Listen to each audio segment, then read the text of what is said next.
Good morning, everyone, and welcome to Indie Interactive, where we talk about making great music, connecting with your audience, and growing your business. My name is Bree Noble. Again, you are watching Indie Interactive, and this is a show for musicians where we have discussions about really important topics that I think we all need to discuss as musicians, and I love to get your guys' input. So I'd love to find out who's here today.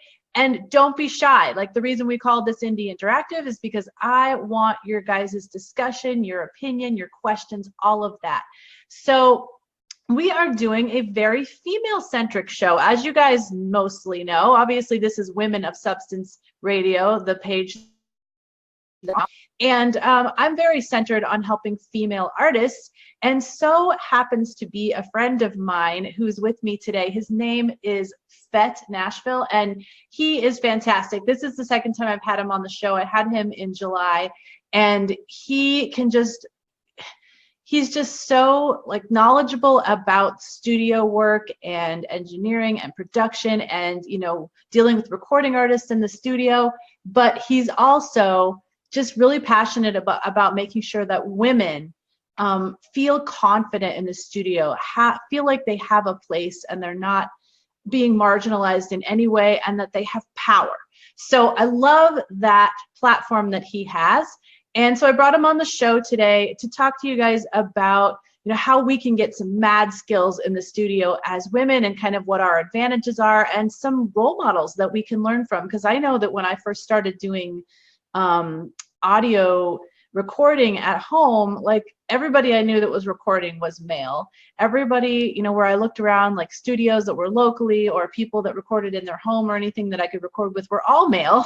And I don't think that's the case now, but I think that, it's taken some time for us to really break into this industry of recording. And a lot of us have really benefited from the technology we can, use at home. So, number one, I'd love to hear if you guys have any specific questions about working in the studio, any experiences that you had as a woman specifically in the studio. I know last time we did this, we had a lot of people commenting about, bad experiences in the studio. And, I hope that that's not the case for you guys. I hope that you have felt really empowered in the studio as a woman. So throw your questions in there if they come up along the way, but I would just love to have Fett talk a little bit about, he just was at the Taxi Road Rally and he did a presentation. I hope I get the title right. I think it was Studio Skills for Women and for Men Who Work with Women, which I think is a great title.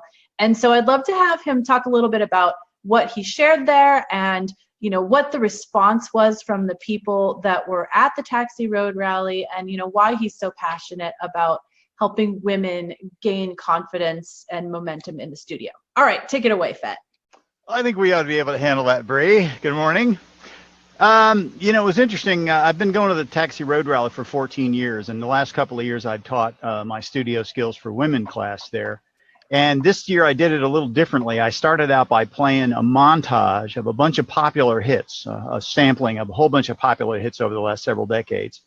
And there was stuff in there by the Red Hot Chili Peppers and Alicia Keys and Johnny Cash and just everything you could imagine, all big, artists that we all know and everything else. And I asked the audience, what do all these artists or these recordings have in common?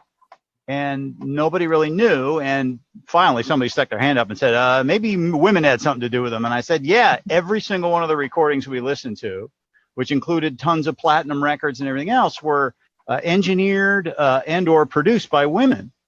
And this sort of hush fell over the crowd. And so I started asking if anyone knew who any of the women were behind the recordings. And nobody knew anyone who was behind them. It's interesting, being an audio engineer, there are women in the industry who've been around for decades who are household names, people like Sylvia Massey, who has a recording Unhinged, or people like Trina Shoemaker. These are big, big people. Some women producer engineers have gotten notoriety as artists and songwriters and then gotten into the field. But it's amazing how so few of them are household names outside the recording industry. And because the recording industry has been so dominated by men, A lot of the women who either are moving into the recording field and producing other people, or just recording and producing their own stuff, are completely unaware of this enormous pool of role models for women who do studio stuff. And a lot of them have internet sites and have all sorts of networking opportunities and things like that for women. And they really, really know their stuff. These women stand out as, heroes among recording engineers and producers. People like Emily Lazar, who's a famous mastering engineer in New York City, owns the Lodge. She's been doing this for a long, long time. So that's one half of the equation about women getting into recording and production and what have you. But the other half is the skills, of course. And there are lots and lots of different ways to get skills. But without role models and a context to kind of use those skills in, you're kind of, fighting an uphill battle. So that was really revealing to me. But the good news is that the numbers, the percentages of women who are involved in the recording arts or, audio production, whatever you want to call it, is growing really, really quickly. And a few people along the way have really kind of broken things open. Should I keep going? I've got a couple more examples for you, but. Oh, yeah. I'm actually just going to interject real quick that I think one really cool thing that now that we have all these role models is a friend of mine, Darcy Javens. She actually has a podcast where she features songs that have been produced and engineered by women. It's called the Female Mixing Engineer Podcast. And I think it's so cool. Like it's the only thing I know that's like that. And so if you guys do your own production, even any part of it, she totally wants to play your music. So you can go find the Female Mixing Engineering Podcast and just contact her and let her know that I sent you. But yeah, let us know some more examples that we might recognize, Fett. Well, let me just make a quick comment on Darcy's podcast. One of the things I love about it is she takes 4 examples of real world recordings done by women. So she's not just talking theory or anything like that. She's actually using real world actual women who are doing the recording and engineering, and interviews them and talks about the process. You get to listen to it. And actually mine is going to be, I have a Christmas song that's going to be featured in a little bit. And, she sent me the questions, and it's cool. She asked some really, really interesting questions. And I love that she actually features the song so you can listen and hear and kind of get the context. More role models. Yes. Well, I think last time we got together back in July, we talked about the Paula Cole phenomenon when she ended up being nominated for Producer of the Year in the Grammys when she came out with her 100% self-produced album. She actually got the Grammy for Best New Artist that year. But now there's a whole new generation of women who are really making a mark in the engineering field. And one of them is Laura Sisk, who basically pretty much everything she touches is a hit. Wow. Laura, if you go to laurasisk.com, SISK, you can find out about her. But, little things like 1989, the record by Taylor Swift a couple years ago. Little things like that. Kind of done okay. Or, Melodrama by this lady called Lorde, who people may be familiar with. And, the Bleachers and just all sorts of people. St. Vincent, she's worked with a lot of really, really huge artists right now. And she's in the engineering chair. And part of the reason she's getting hired to do this stuff, which is where her gender is really a super plus, is that she has a set of ears that don't work like anybody else's. And she hears things and perceives things in a different way. And so as she's listening to the music and she's getting back the auditory feedback from what she's doing, she's able to apply and do things to the music differently than a male engineer would. And there's also some cultural stuff going on there where she just has a vibe and a certain personality that works really, really well in dealing with the artist side of things and the other personnel involved in the project. But she has made a huge, huge impact.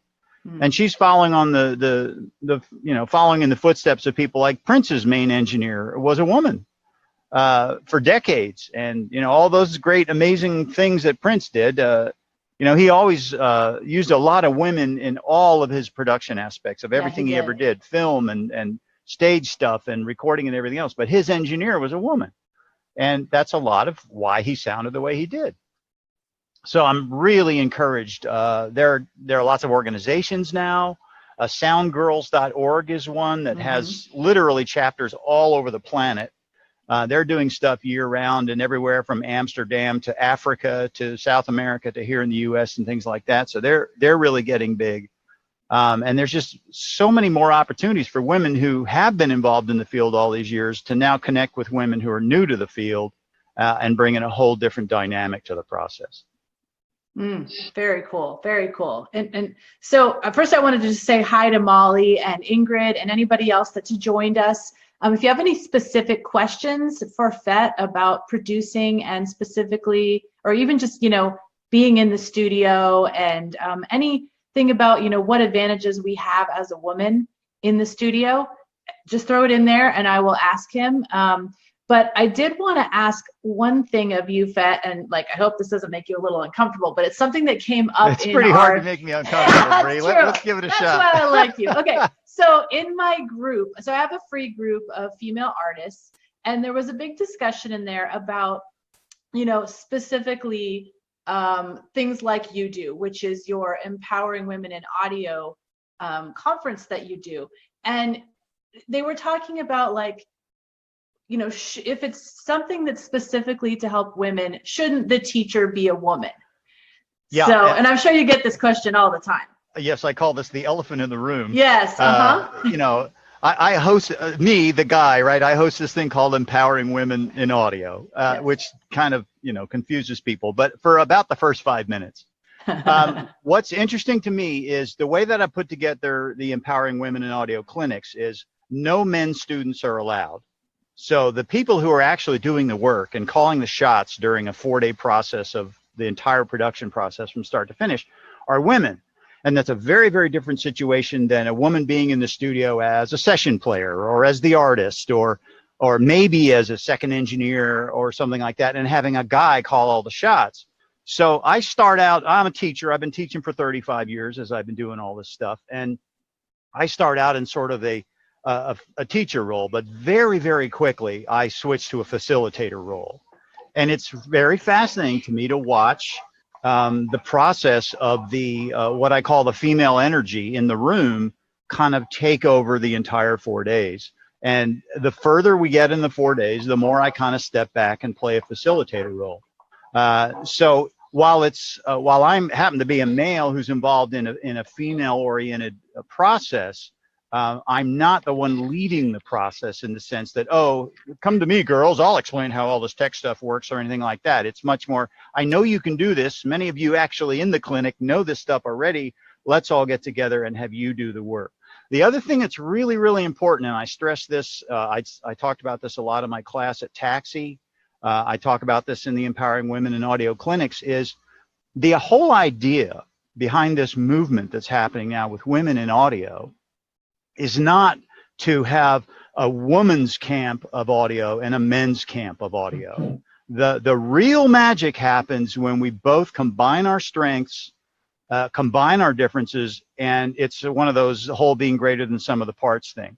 So if I'm involved as a male with a bunch of females in the studio environment, what we're trying to get to is that intersection point where there are things that I cannot bring to the process as a man that I know women can. Some of them are just plain physiological to do with hearing and that kind of thing. But I want to draw that stuff out of them, and hopefully they'll draw the best qualities out of me. The other thing that relates to that is if you're going to be a woman working in the audio field, you're going to have to work with men. Just the numbers on the population of the planet, but particularly in the music field, if you want to be a producer and engineer and work with different acts and other engineers and that kind of thing, you're going to have to work.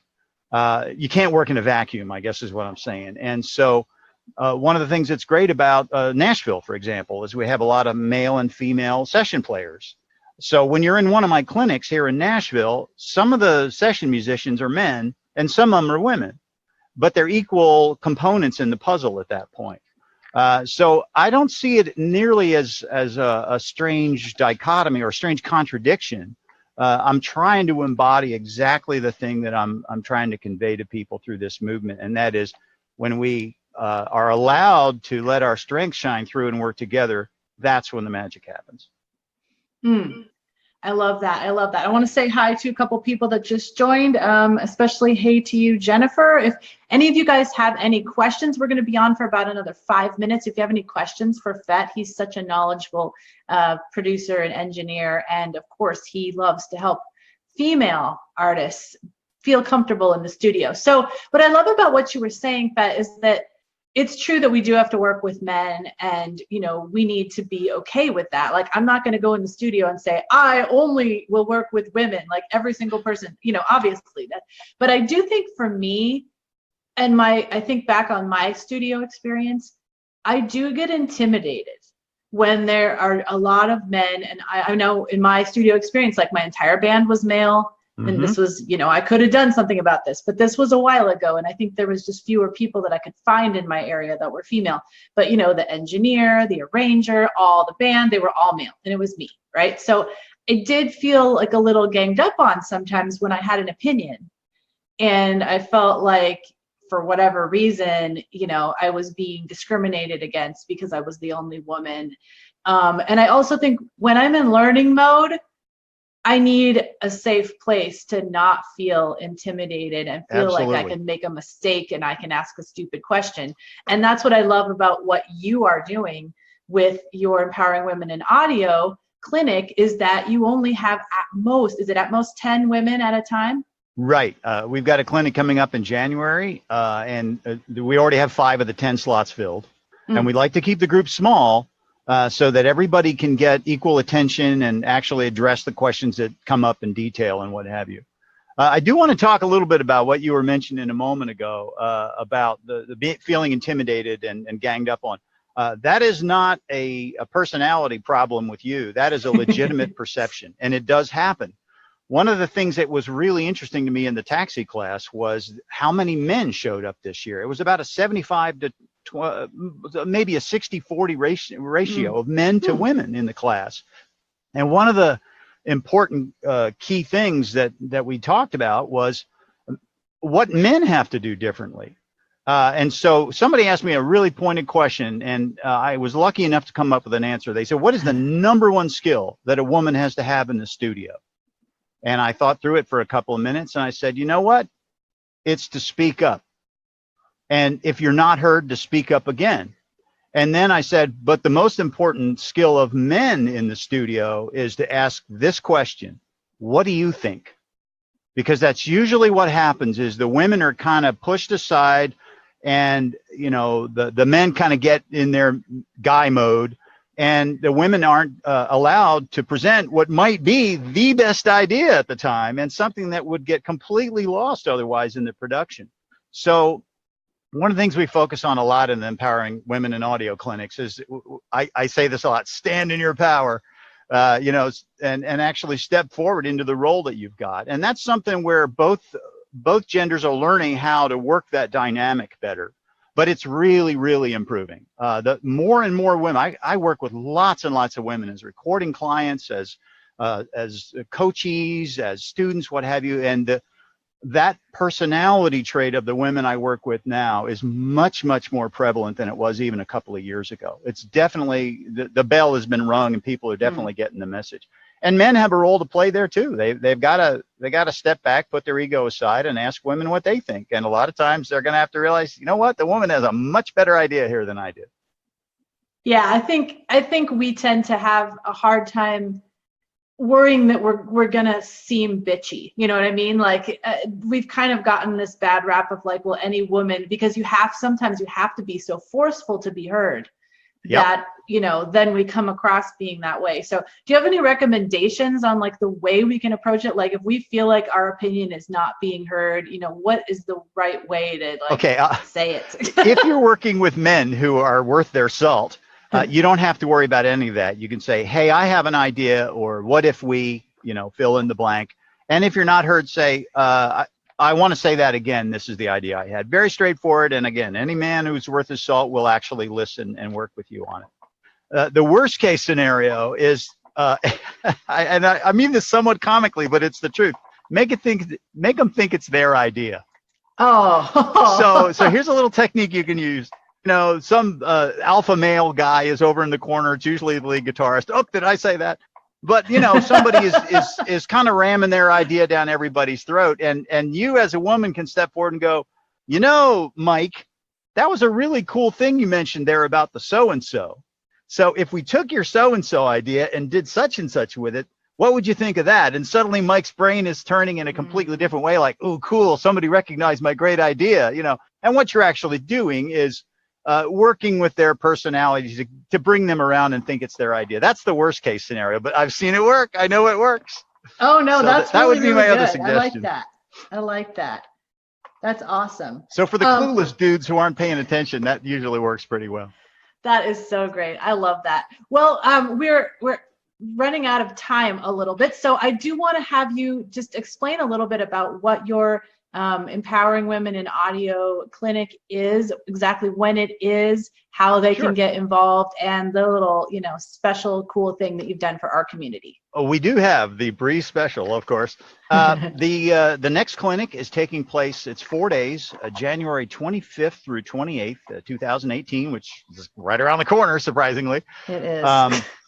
But what we do is we spend 4 days in the studio right here in the Azalea Studios in Nashville. And we take a song, a production from inception to completion, literally like the final CD master. And in there, we talk about audio, sonic stuff, sound treatment, mic placement, a lot of discussion about topics like mic characteristics and compression and EQ and all that stuff. So on day one, we go into a lot of that stuff. We set up for a full band recording. Day two, we actually do the recording with a group of Nashville session musicians, and we've got a fantastic bunch of folks with the Brecking crew this time. Day three, we mix the song and all things related to that, doing some editing and some other stuff. And day four, we master and wrap up. So it is an immersion in the studio production process in all of its aspects in 4 days. And we have guest speakers, women engineers and producers from all over the country. Some of them here in person, some of them over Skype. So the attendees get to hear women who do this for a living with other artists and that kind of thing. Some of them who've got big hit records themselves.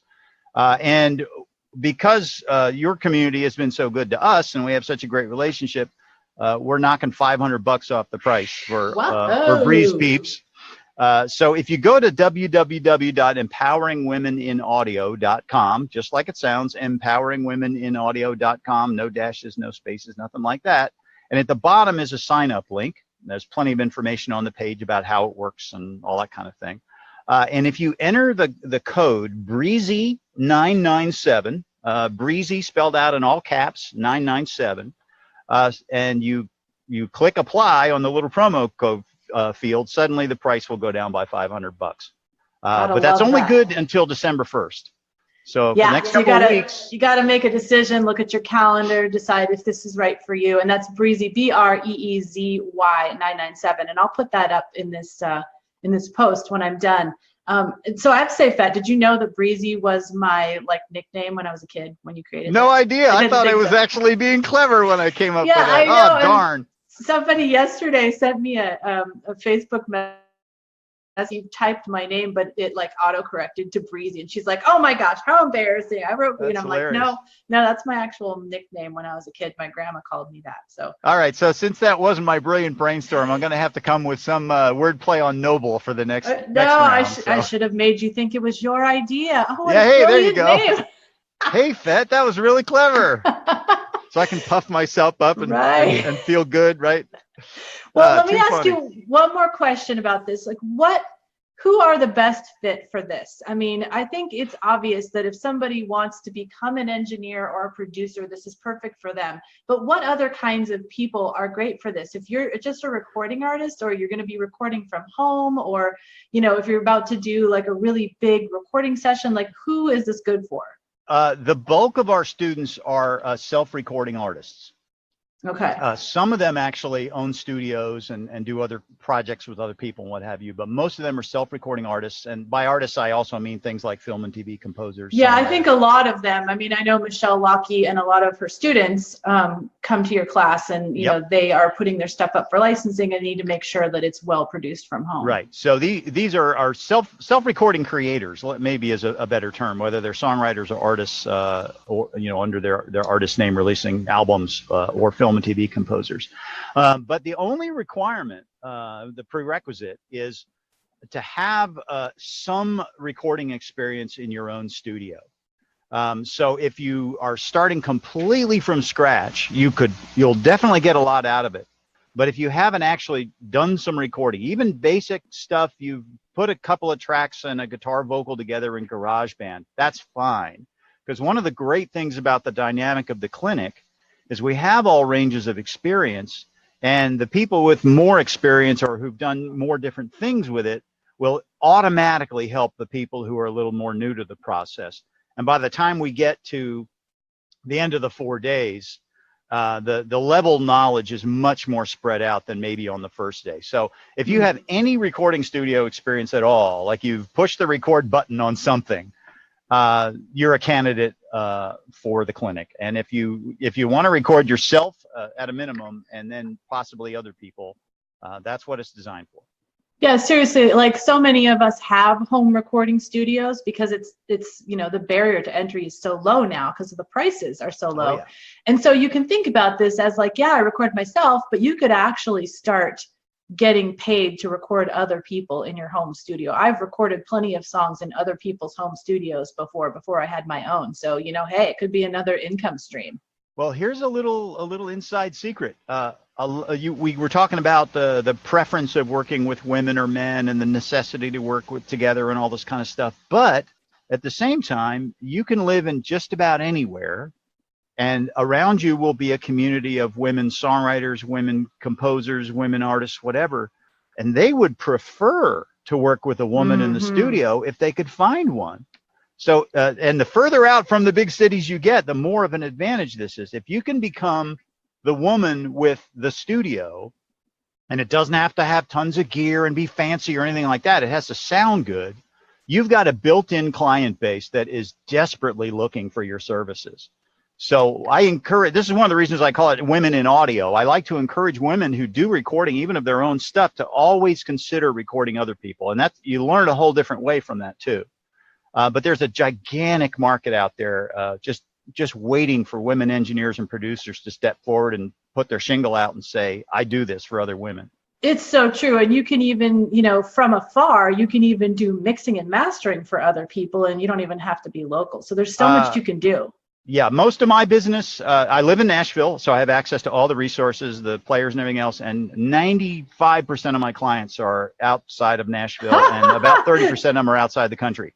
Wow. I had a #1 record in Australia 2 years ago. Never met the artist. Oh my gosh. That's how it's done nowadays. It's true. So as a woman engineer and producer, you can work with women all over the world. So in a lot of countries, the percentage of women involved in audio is much, much lower than it is here. And so you've got an even bigger potential market in those countries for women who are looking to work with women in the studio. Such a good point. It's one of the reasons that soundgirls.org is so huge. Oh, yeah, it is. I've been seeing them everywhere. Yeah. I've been seeing them everywhere lately. Well, it has been so awesome. Thank you so much for sharing all of this info, all your insights, all those little tips on how to work in the studio. Boy, I wish I had those back when I was doing my recording with all the men. But thank you so much, Fett. And I always appreciate you coming on here and talking about, what you've got going on and offering what you have for female artists. So any of you women, if you'd like to go to Fett's Empowering Women in Audio clinic in January, be sure and jump on this right away, because number one, the spots are going to fill up. There's 10 spots. There's only 5 left already. And they just actually opened it to like the public. They had people on a waiting list. So, and then, so there's 5 spots left, plus you can get this $500 off with it, which is just amazing for, hanging out with me. So Breezy 997, I'll put that into the post here. Go to empoweringwomeninaudio.com. And just want to let anybody know, if you guys here live, I'm doing another workshop with Kevin Thomas in about 30 minutes about writing fantastic songs. So you got to write some good songs in order to record, right? So if you're interested in that, just go to femmusician.com/songwriting and you can get signed up for that. Thank you again, Fett, and we will see all of you guys later on Indie Interactive. Until then, keep making great music, connecting with your audience, and growing your business.